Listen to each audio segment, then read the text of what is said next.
بسم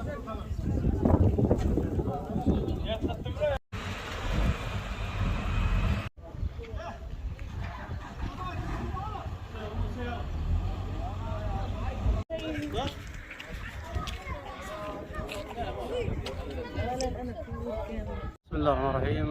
صلى الله وسلم على رسول الله. نشكر الهلال الأحمر الإماراتي الدعم السخي الذي قدمه لإغاثة الشعب عندنا في محافظة شبوة، وهذا قليل في حقه نقول وفيهم بحقهم، لكنهم والله العظيم انهم ما قصروا الشعب وفي هذا الإغاثة، ونشكرهم ونتمنى منهم الدعم الواصل، يعني المزيد من الدعم، لأن الناس ظروفها صعبة هذه الأيام مع الشهر الكريم هذا، ونشكرهم على كل شيء ولكم الشكر والتقدير.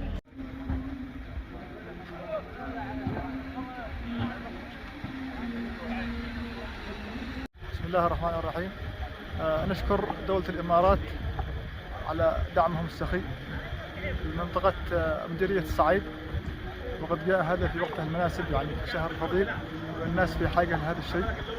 نشكرهم جزيل الشكر دولة الإمارات والهلال الأحمر الإماراتي على كل ما قاموا به، نقول جزاهم الله خير.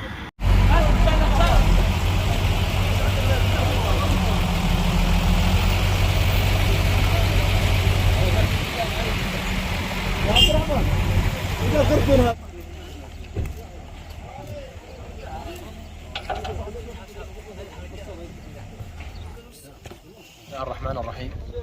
استمرارا للجهود الإنسانية التي تبذلها دولة الإمارات العربية المتحدة، تدشن هيئة الهلال الأحمر الإماراتي توزيع المير الرمضاني على أهالي مدينة الصعيد، وجاء هذا التدشين توجيهات القيادة الرشيدة استمرار البذل والعطاء بمناسبة حلول شهر رمضان المبارك الذي يمر الشعب فيه بضائقة مالية وانهيار العملة والاقتصاد.